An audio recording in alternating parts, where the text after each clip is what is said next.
I'd like to introduce Alen, Vienna, Daniel, and Victor, and they're speaking of less NFT scams, more NFT collabs, how not to get wrecked. Please give them a warm welcome and a warm round of applause. Hello, hello. Thanks so much for coming to our little panel on more NFT collabs, less NFT scams, how to not get wrecked. So yeah, it's quite a diverse group of people up on the stage right now, all from kind of different sectors and specialities in the NFT space. So you're going to have a very diverse input and set of experiences during this conversation for the next 25 minutes. So without further ado, let's do some introductions. We can start with Daniel, and we'll move back this way. Hello, my name's Daniel Crossan. I'm an artist, community builder, degen, participant in the NFT space, I guess. Yeah, NFT obsessive. And hello, everybody. My name is Alen. I'm an artist, a traditional, digital, and sand artist. I came into the space last year in March 2021, and I just fell into a rabbit hole, never left. Hi, I'm Victor. I am a developer. I like to work with on-chain art and smart contracts and so on. I'm in it for the tech, but also for the whole NFT space, degening and fun and everything else. So, yeah. And I'm Vienna. I'm the artistic manager at ArtPoint, and I'm also a writer that writes about the art market and the NFT art market as well. So as you can tell, we've got lots of different backgrounds, some artists, a developer, a curator/researcher, writer, so you're going to have a lot of different perspectives. There's a big soup of NFT experiences right here.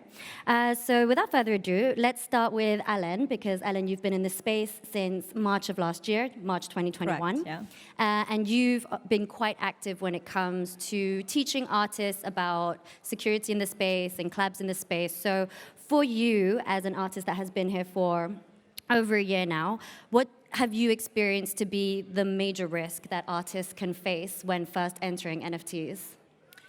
So the major risk that I've seen many artists fall into were scams, and in particular when their wallets get scammed, not only they're going to lose all their assets, but also their brand identity, and this is a very major problem for an artist. Why that happens? Because wallets are what basically artists use to mint their NFTs and connect to the different NFT platforms. But if these wallets get compromised, it's not possible, or very rarely it's possible to actually retrieve the history of the wallet. And so if their brand name is attached to that particular wallet, obviously it's not possible to recover the brand name. So it's a major problem. So it's not a loss of just assets, but also brand name. A solution to this, in my opinion, is obviously, like many of you know already, to connect your brand name to a cold wallet. So to a wallet that has a seed phrase, which is basically just not online, not on internet, but like you actually you can control. So this is my advice. Yeah, very interesting. And I think, you know, I've been in the space for a while, been following some artists, and inevitably, you know, sometimes there are these scams that happen. Do you feel like, other than having, you know, when we see artists in this situation, do you feel like it's kind of like artists are trying to backtrack and trying to have to rebuild their brand? Sometimes they're quite well known, so maybe people will just be, oh, that's so unfortunate. What else do you think artists can do when these unfortunate instances happen? I think the best thing to do, especially for somebody that comes into the NFT space, is to educate themselves. Like, really think that this is not a space where you can rely on others, but just build your own knowledge, build your own network of people that you can rely on. In my experience, when I came into the space last year, I think it was, well, March, but I started to get on Clubhouse and Twitter spaces very early, like in June, and I felt really vulnerable. I wanted to meet somebody that I could rely on in case something would happen, like in case I would have, gotten scammed or something. And I met very valuable people, and I started to build my network. And also, I found a wonderful resource online, which is called Cybersecurity for NFT Artists and Collectors, which is a book minted as an NFT. It's my Bible, basically, because it taught me so many things. So I wanted to share this with you today as a little added value. And also another advice I can give, I found a beautiful DAO, which is called Anchor DAO, and is basically is a sort of a DAO of artists. We want to learn and to help all these scammed artists. So trying to build together this DAO that actually protects the artists in specific and collectors. So yeah, Anchor DAO on Twitter. And for the book, if you want to, find it, there is a link on my link tree on Twitter, Alen. Amazing, and I think you raised something that's super interesting in that in the NFT space, as the title of the talk is, more collabs, less scams. So it's interesting because we talk so much about community. We have this impression that we can trust other people in the space, but the importance of this individual, do your own research is absolutely essential. So you actually bring up a very important point, maybe a slight contradiction, which I think, Daniel, you might have some experience in as well, since you have a lot of experience in how to participate. Alen mentioned, she has a DAO. What are some other ways that either artists, collectors, anyone who wants to come into the space can start finding these resources, making these connections? What's your experience been? Probably just to participate with, I would say, like really jumping into communities that are aligned with your values. So if you are an artist that wants to sell art, I think like often people think if you compete with other artists, but you can learn so much from the paths that they've already taken. So like if you're an artist, get into some artist communities. If you want to like trade and flip, like get into investor communities and just listen and figure it out. I think, there's the obvious things of like protecting yourself, not going into DMs and stuff. And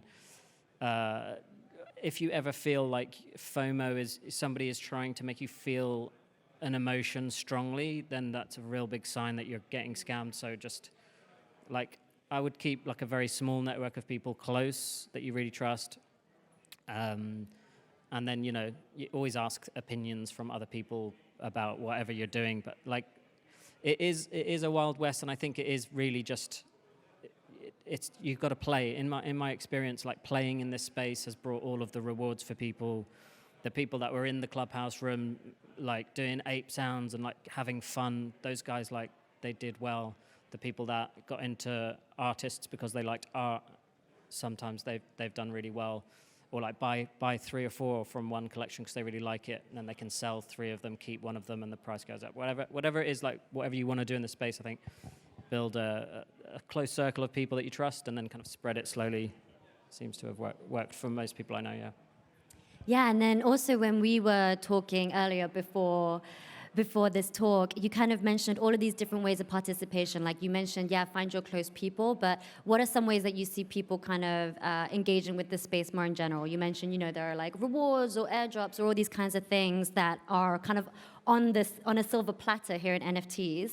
So when it comes to these kinds of like engagement things that we can have, like airdrops, let's say, or rewards, for you, how do we enter these kinds of collaborations, these engagements in a way that we can be also sure of our security?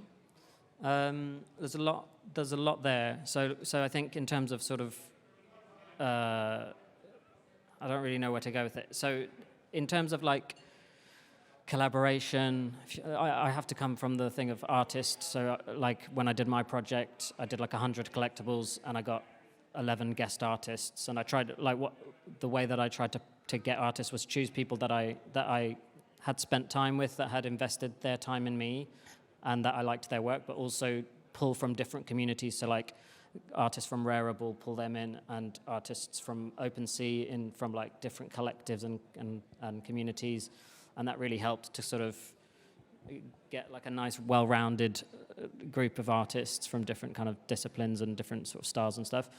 I kind of forgotten the question. I guess the security thing, it's similar to what I said before. And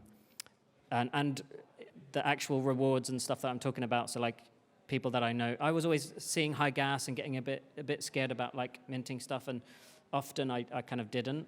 And the people that were like sort of just like really enthusiastic and playing more in the space, you know, when the ENS airdrop came, they were rewarded more, looks rare, all of these kinds of like token rewards, but also their networks grew quicker. They, you know, the main point I would just keep saying is just keep playing and keep participating in an authentic way without an agenda, and you know, good stuff will happen from that, I think.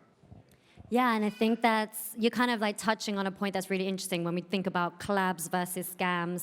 I think when we do see all of these things out there, it can get really overwhelming, and we don't know which ones are safe. We're not 100% sure which ones can be scammy or kind of include a hidden link that we might not want to click on, or a file that we don't want to download, something like this. But I think what you're kind of touching on here when it comes to collabs is that there's kind of a network effect, and like you see an artist that you know, you want to partner with them, and then there's kind of a network effect, because then they'll find another artist that maybe they've previously worked with and they trust. Going back to what Alen said about finding your close community and working with them, that's exactly the kind of nature where we see collabs coming together, where we have like one person trust another person, and then it becomes a network where people can feel more secure because it's people that they know. It's like word of mouth and organic. I think that those sorts of things, people reaching out to you, just ignore.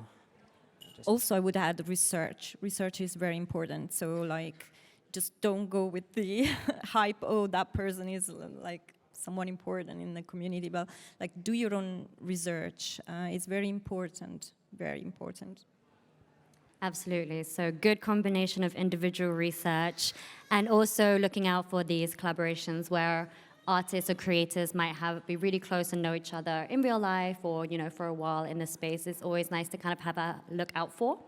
I think on this note, I'll probably talk a bit more about the platform aspect of things, because there are tens of thousands of NFT platforms out there today, and it can get really overwhelming sometimes knowing where to mint, where we can mint safely when there are so many out there. Obviously, there are the big ones already that people know of, you know, the Super Rare, the Foundations, the OpenSeas, etc. Even though I think a lot of people do talk about certain scams happening on some of these big platforms, I think, once again, this kind of do your own research aspect is so important, even when it does come to validated platforms as well. I think in general, if for collectors and artists entering the space, doing research on which platform you want to mint on or which platform you want to collect on is absolutely essential. For example, you have to think about, is this platform a curated platform where, you know, there's an application process for artists, and therefore there's kind of like the added layer of security there? Or, for example, I work for ArtPoint, which is a digital gallery that also sells NFTs. For us, we've had a network of artists that we've worked with for 3 years. So you can even go back and see some of the exhibitions that we've worked on with them in the past, and you know that, okay, this platform has a network of artists, therefore I know that what I'm minting is from this artist. And then there are other kind of open platforms such as FX Hash, for example, which is completely open to anybody, but has been so kind of verified by the community. The community is so close that it's become almost verified within themselves, because there's this clear trust amongst the artists and collectors that are in this ecosystem. So there's so many different ways that you can do your own research and check if this is a legitimate platform in terms of is the level of curation good? What does the community say about it? Have there already been instances of scams on this particular platform? And then according to your preference and your level of comfort when minting on a platform, you can kind of go around your collecting process that way. I think coming from a background where I'm also an art historian and a researcher in the digital art and NFT space, it was really interesting that in the art tech report that was released earlier this year, it was kind of mentioned that experienced collectors are looking for higher levels of security and higher levels of curation when it comes to platforms, especially because a lot of platforms, you have tens of thousands of artists that are minting, and it's really hard to find the career artists, first of all, people who are in it full time. This is their main source of money, versus kind of people who are just wanting to make a quick buck, for example. So that's why the level of curation in a platform is becoming even more important amongst collectors as well. Personally, I believe we will get to a place where collabs become more valuable and scams become less present as soon as we start to see a more stable NFT market. And I think, after the craziness of last year where everything was just explosive, even though, we're in a bear market now and people have mixed feelings about that, from kind of the market research I've been doing, this has been actually really healthy in a lot of ways to kind of weed out the bad actors, weed out some of the people who are here to scam and make a quick buck. And we're now seeing these platforms emerge that are highly curated, are really targeting the right types of collectors. Artists who are staying in the market right now are producing incredible quality work, and I think the combination of these things is going to produce a more sustainable NFT art market, and that's what it ultimately is going to have the longevity for our space and also less scams. Hopefully. So on this note, we have a developer on the panel with us. So we've been talking a lot on the art side of things, but obviously, Victor, you've also been involved in the space not only as a developer, but also as a collector. So you've also been involved with the NFT art market. From your perspective, coming from the developer point of view, and also having been in the space for longer than most of us probably in this room, what are some of the key pitfalls or problems you see for people when it comes to a more technical aspect that can be easy to learn about, easy to know, but maybe people aren't immediately aware of? So, yeah, from the tech side of things, so I'm a developer. I can read the code, but the main message I want to say is you don't need to be able to read the code to know a lot about to get a lot of information out of the blockchain, right? There is free, well-known tools, Etherscan, and so on, that make it very easy for you to go and check the history of a contract, check the history of a wallet. It's as easy as reading your bank statement. It's maybe as fun as reading your bank statement as well, but well, the good thing is that you can read everybody's bank statement. So that's for better or for worse, right? So that will tell you a lot of information. You can figure out if some wallet, where is the money for this wallet coming from? Is it being funded by Tornado Cash? Well, okay. You may have to think about it. Is some contract that somebody is asking you to do something with some contract, is the code visible or not verified at all? Well, that's another red flag there. So without needing to just point and click on the web, you can figure out a lot of information, right? And then of course the typical of things we all should know is that everybody's trying to scam you on Discord DMs and Twitter DMs. Any unsolicited opportunities that you get are a scam.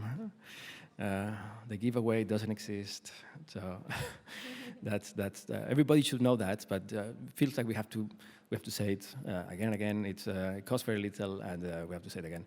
You have to use hardware wallets. It's even better if you have completely separate computers. Even more so if you're an artist, you will have to interact with other people, download some file, open some document. Well, now you are at risk of getting scammed or getting malware in your computer and so on, doing anything like that. So have a separate computer for your valuables for your valuable wallet, and something for everything else. Of course, that takes, it takes effort and it takes money, but when you have enough assets on a wallet, it's well worth it. Yeah. So this is interesting because obviously we're talking about collabs and scams here. So you kind of mentioned, kind of security 101, be very wary of DMs, don't click on anything in DMs, etc.